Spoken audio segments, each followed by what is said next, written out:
Bonjour à tous, aujourd'hui je vous retrouve pour une vidéo update lecture et ça sera une update lecture spéciale SFFF. Et oui, mon genre de prédilection, j'ai pu lire deux lectures qui pour moi ont été surprenantes, mais également d'excellentes lectures. Je vais d'abord vous présenter l'installation de la peur de Ruiz Inc. publiée aux éditions Agulo.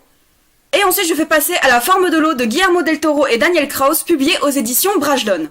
Imaginez, vous êtes chez vous, tranquillement en train de faire votre vie comme d'habitude, et deux personnes sonnent à votre porte. Ces deux personnes viennent installer la peur dans votre foyer. Un peu comme si on venait vous installer votre box internet. C'est un peu dans le même délire. C'est cette histoire qui va être racontée, bien qu'elle soit courte, ça a été intense, vraiment. Déjà, on ne connaît pas le prénom du personnage principal qui est une dame. Nous connaissons l'identité des deux personnes qui sont en face de nous.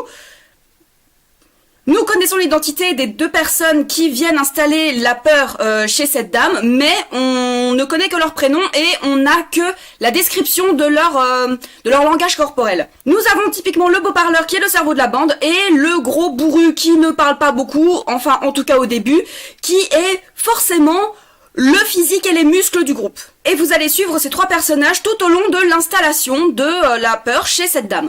Alors vraiment, je ne m'attendais absolument pas à la construction du récit. C'est-à-dire qu'il y a énormément de dialogues. Vraiment, beaucoup de dialogues. C'est pour ça qu'il peut être lu très vite. Mais moi, j'ai mis, on va dire, peut-être un peu plus d'une semaine à le lire. Pourquoi ? Tout simplement parce que les deux personnages qui étaient en face de cette femme me mettaient extrêmement mal à l'aise. Et que contrairement à cette femme dans le récit, j'avais le pouvoir de refermer le livre quand je me sentais trop mal à l'aise en me disant je vais les laisser un petit peu dans leur coin parce que sincèrement je les sens pas ces gars-là. Et le fait qu'il y ait beaucoup de dialogues, ça m'a mis extrêmement mal à l'aise puisque au bout d'un moment on sait même plus qui parle, on sait même plus parce que c'est souvent des dialogues entre les deux installateurs de la peur. Mais c'est surtout que ça m'a fait penser à Fahrenheit 451 avec les monologues du capitaine des pompiers. Il crache énormément d'informations, ce qui fait qu'au bout d'un moment, on sait même plus de quel sujet on parlait puisqu'il part d'un sujet A pour arriver à un point B. C'est très bien construit par rapport à l'auteur, mais c'est vrai que quand on est lecteur, quand on se met à la place de cette femme, on se dit mais attends, mais on parlait de quoi déjà ? Et c'est ça qui met très mal à l'aise puisque il donne énormément d'informations sur l'économie, sur l'immigration, sur énormément de sujets, sur la violence, sur les agressions faites aux femmes, sur les agressions faites aux enfants. Il donne énormément d'informations, toutes plus négatives les unes que les autres, et au final c'est juste pour inculquer dans le cerveau de cette femme que oui, il y a un problème, il faut rester chez soi et attiser justement cette peur qu'ils sont en train d'installer dans son foyer. Et c'est vraiment fascinant, j'ai vraiment beaucoup aimé ce bouquin parce que il m'a vraiment mis dans une situation où je me sentais vraiment à la place de cette femme et j'étais mal à l'aise quoi. Et le fait que ça m'a fait penser à Fahrenheit 451, évidemment ça n'a fait qu'attiser mon amour pour ce livre. Sincèrement, je vous le conseille parce que c'est vraiment une expérience de lecture que je n'avais jamais réalisé et ça a été vraiment très surprenant, mais également une excellente lecture, une excellente découverte. C'est je pense, une de mes meilleures lectures jusque là.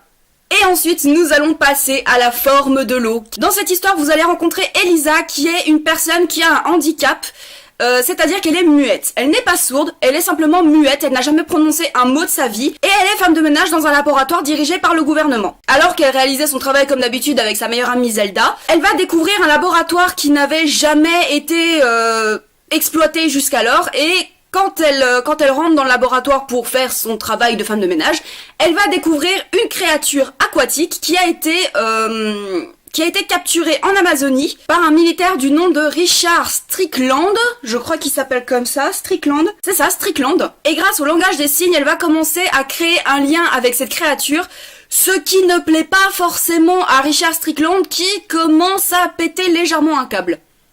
Très légèrement. Puisque tandis qu'Elisa veut essayer de faire sortir cette créature pour qu'elle puisse rejoindre son milieu naturel, Richard Strickland n'a qu'une seule idée en tête, c'est d'autopsier la créature et de la disséquer.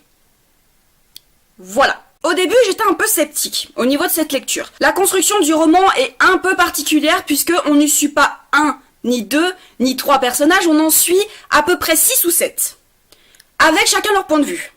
D'un chapitre à l'autre. Donc autant vous dire qu'au début, j'étais un peu perdue, j'étais là, mais attends, qui c'est que je suis là ? Au début, j'étais un peu sceptique. Et puis, au fur et à mesure que je tournais les pages, que je découvrais les différents combats des personnages, leur personnalité, leurs faiblesses, leurs défauts, mais également leurs forces, j'ai plus lâché ce livre. je n'ai plus pu le lâcher et il m'a pris aux tripes. Guillermo del Toro a vraiment bien fait d'écrire ce roman parce que je n'ai pas vu le film. Je suis même pas sûre qu'il soit encore à l'affiche d'ailleurs à l'heure où je tourne cette vidéo. Mais je pense que dans un film, je sais pas combien de temps il dure, mais je pense qu'il doit durer 2 heures, 2 heures et demie. Il ne peut pas y avoir autant de développement de personnages qu'il y a dans ce roman. Et c'est hyper intéressant. On a énormément de points de vue, on a énormément de personnages qui ne se ressemblent pas, mais qui ont les mêmes blessures plus ou moins, qui ont une unité dans leur faiblesse, puisque nous avons Elisa qui est handicapée, donc muette. Nous avons son voisin qui est homosexuel, ce n'est pas clairement précisé, mais il y a énormément de sous-entendus et c'est ça qui est hyper fort. Et nous avons Zelda qui est une femme noire, afro-américaine, qui a subi le racisme et la ségrégation toute sa vie et qui est morte de trouille à l'idée de se faire choper. Ce trio m'a vraiment énormément plu. Et c'est vrai qu'il y a un personnage qui est exécrable, mais qui est fascinant dans son exécrabilité. C'est Richard Strickland. Vraiment, ce mec m'a dégoûté, ce mec m'a mise en colère, ce mec m'a horrifié. Mais le développement du personnage est hyper fort. C'est typiquement le mec qui se croit plus fort que tout, qui se croit plus fort qu'un dieu. Il y a des passages dans ce roman où quand on était du point de vue de Strickland, mais ça m'a mis extrêmement mal à l'aise. Et comme je vous l'ai déjà dit, il faut quand même pas mal, il en faut quand même pour me mettre mal à l'aise. Mais là, avec ce mec, mais j'avais peur du moindre fait et geste qu'il pouvait faire dans ce roman. À chaque pensée qu'il avait, j'étais sous ma couette, un peu comme si c'était le croque-mitaine qui allait venir me bouffer, quoi.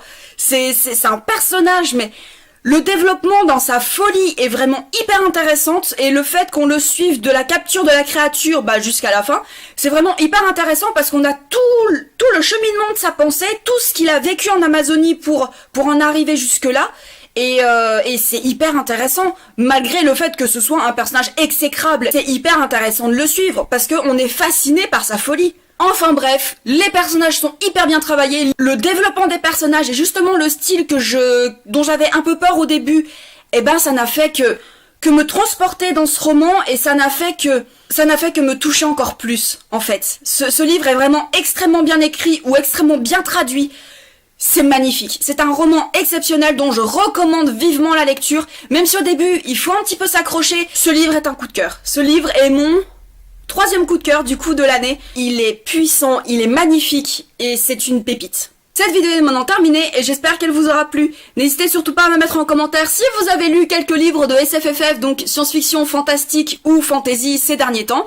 Ça peut toujours me donner des idées pour remplir un petit peu plus ma palle parce que bon... Non, elle est pas assez remplie, non. Je vous souhaite une très bonne journée et de très belles aventures au pays des pages.